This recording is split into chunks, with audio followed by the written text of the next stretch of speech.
Hey, welcome to Socialism for All. Today's date is October 26, 2020, and this is an audiobook of In Behalf of the IWW by Helen Keller from 1918. Many people know Helen Keller as a woman who was deaf and blind and yet managed to become educated and become an effective public advocate and activist. Fewer people know that she was a committed socialist who worked with the IWW. The IWW was a radical anti-capitalist labor union that challenged all the norms for the labor movement of the time. They tried to build what Lenin called both the trade union consciousness, that is, advocating for better conditions, better pay, better hours, etc. for workers, but also a revolutionary consciousness, not just fighting for the day-to-day benefits, but going beyond that and saying we'll take what benefits we can get now, but also advocating for socialist revolution and an end to capitalism. So this pamphlet or article in behalf of the IWW was first published in The Liberator, March 1918. The source is Helen Keller, Her Socialist Years from International Publishers, 1967. Transcription was by Brian Baggins, and the online version is from the Helen Keller Reference Archive, Marxists.org, 2000. So let's begin the audiobook. Down through the long, weary years, the will of the ruling class has been to suppress either the man or his message when they antagonized its interests. From the execution of the propagandist and the burning of books, down through the various degrees of censorship and expurgation to the highly civilized legal indictment and winking at mob crime by constituted authorities, the cry has ever been, crucify him. The ideas and activities of minorities are misunderstood and misrepresented. It is easier to condemn than to investigate. It takes courage to steer one's course through a storm of abuse and ignominy. But I believe that discussion of even the most bitterly controverted matters is demanded by our love of justice, by our sense of fairness, and an honest desire to understand the problems that are rending society. Let us review the facts relating to the situation of the IWWs since the United States entered the war with the declared purpose to conserve the liberties of the free peoples of the world. Comment from S4A. This is, of course, World War I, and there was a major trial against many leaders of the IWW for speaking out against that war. During the last few months in Washington State, at Pasco, and throughout the Yakima Valley, many IWW members have been arrested without warrants, thrown into bullpens without access to attorney, denied bail and trial by jury, and some of them shot. Did any of the leading newspapers denounce these acts as unlawful, cruel, undemocratic? No. On the contrary, most of them indirectly praised the perpetrators of these crimes for their patriotic service. On August 1st, 1917, in Butte, Montana, a cripple, Frank Little, a member of the executive board of the IWW, was forced out of bed at 3 o'clock in the morning by masked citizens, dragged behind an automobile, and hanged on a railroad trestle. Were the offenders punished? No. A high government official has publicly condoned this murder, thereby upholding lynch law and mob rule. On the 12th of last July, 1,200 miners were deported from Bisbee, Arizona without legal process. Comment, those are people who work in mines, not young people. Among them were many who were not IWWs or even in sympathy with them. They were all packed into freight cars like cattle and flung upon the desert of New Mexico, where they would have died of thirst and hunger if an outraged society had not protested. President Wilson telegraphed the governor of Arizona that it was a bad thing to do, and a commission was sent to investigate, but nothing has been done. No measures have been taken to return the miners to their homes and families. Last September 5th, an army of officials raided every hall and office of the IWW from Maine to California. They rounded up 166 IWW officers, members, and sympathizers, and now they are in jail in Chicago awaiting trial on the general charge of conspiracy. In a short time, these men will be tried in a Chicago court. The newspapers will be full of stupid, if not malicious, comments on their trial. Let us keep an open mind. Let us try to preserve the integrity of our judgment against the misrepresentation, ignorance, and cowardice of the day. Let us refuse to yield to conventional lies and censure. Let us keep our hearts tender towards those who are struggling mightily against the greatest evils of the age. Who is truly indicted, they or the social system that has produced them? A society that permits the conditions out of which the IWWs have sprung stands self-condemned. The IWW is pitted against the whole profit-making system. It insists that there can be no compromise so long as the majority of the working class lives in want, while the master class lives in luxury. According to its statement, quote, "There can be no peace until the workers organize as a class, take possession of the resources of the earth and the machinery of production and distribution, and abolish the wage system," unquote. In other words, the workers in their collectivity must own and operate all the essential industrial institutions and secure to each laborer the full value of his produce. I think it is for this declaration of democratic purpose, and not for any wish to betray their country, that the IWW members are being persecuted, beaten, imprisoned, and murdered. Surely the demands of the IWW are just. It is right that the creators of wealth should own what they create. When shall we learn that we are related one to the other, that we are members of one body, that injury to one is an injury to all? Until the spirit of love for our fellow workers, regardless of race, color, creed, or sex, shall fill the world, until the great mass of the people shall be filled with a sense of responsibility for each other's welfare, social justice cannot be attained, and there can never be lasting peace upon earth. I know those men are hungry for more life, more opportunity. They are tired of the hollow mockery of mere existence in a world of plenty.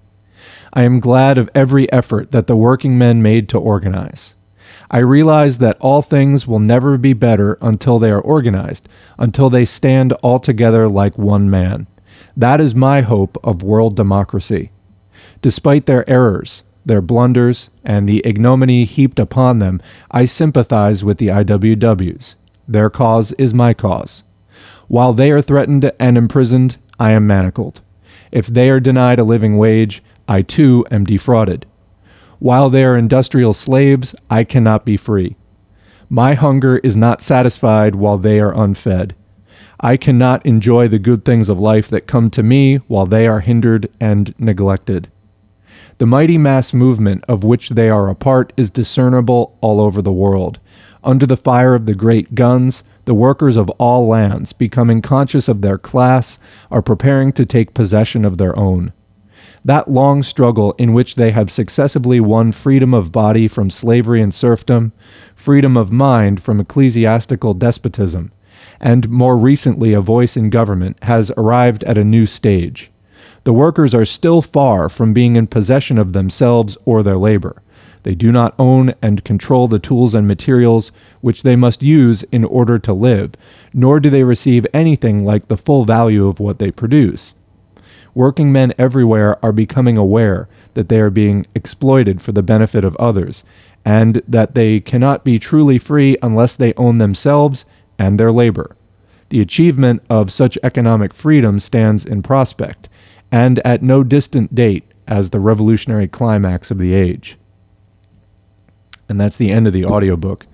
So a few things stand out to me as I read through this. First of all, this is from 102 years ago. 102 and a half years ago, to be exact. Okay. It's from March. People try to tell you, liberals usually, will try to tell you on Twitter, on Facebook, whatever, socialism, that's not relevant anymore. Andrew Yang was saying this on his Fox News interview during the Democratic primaries this year. Oh, yeah, the distinction between, socialism and capitalism, it's irrelevant. It's this is a thing from the 20th century. It's XYZ. Everything that Helen Keller describes here that was happening 100 plus years ago, it's still happening today. Capitalism runs on very simple logic. It's just about who owns the means of production. Everything else just flows from that. Capitalism, I mean, there are a lot of little tedious ins and outs of the actual administration of it. The overall logic is fairly basic. You put industry in the hands of, a tiny few.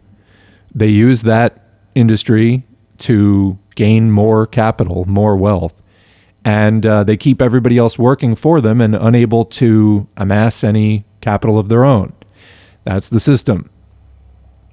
It's, you can write extensive breakdowns, and Marx did. And we should read and study those. After all, capitalists get MBAs. That's how they manage capitalism. We socialists, in trying to set up a new system to take over the global economy, we also need to know what we're talking about. But the bottom line here is that capitalism has not changed really in 100 years. Its effects on society have not changed, not really, in 100 years.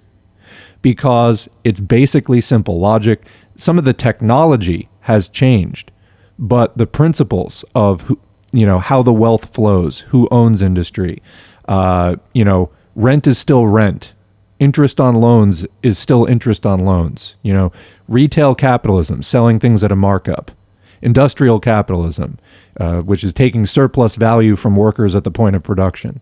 Financial capitalism, charging interest on debt. Those are unchanged. So their impacts on society are unchanged. And everything that she's describing here, about just mass roundups of people, assassinations, that's been ongoing ever since. Anti-war demonstrators. Just look at the George Floyd protests this summer. There were several. I remember a black trans activist, I think in Louisiana, who was murdered mysteriously, air quotes. There were several male black teenagers who were found hanged in like lynch mob style in California. I can't remember the town offhand, but that came to mind as we were reading this. That did not seem, well, first of all, the authorities were trying to pass those off as suicide. Sorry, no. And, let alone that they were several people all connected with each other in activity. I forget if they were related by family or what. I'll have to see if I can dig that up, or if please leave it in the comments. But capitalism's capitalism. It's been doing the same goddamn bullshit to the working class for at least these 100 years. And again, if you go back and read Marx and Engels, some of the language is a little bit different. The technology certainly is different, but the principles of the injustices, how capital affects labor, are the same. So on that note, I'm going to leave it here. There is another Helen Keller audiobook up at the channel, Socialism for All. Just do a search on the YouTube if you want, and you can listen to the other one. But she was a big IWW supporter, a Wobbly, and that's what the other one is about as well. So thanks for listening. We're going to have more videos up this week. I have a bunch picked out to start recording. I've just had my hands full with some other things. Thanks to our current patrons. There are 8 names on the screen. I just got a 9th, but I'm waiting till November because I've had a few people sign up as patrons and then actually ditch out before they got billed at the first of the month. So, you get credited when you actually make a contribution. So anyway, but we're kind of up to 9 patrons, assuming everybody hangs in.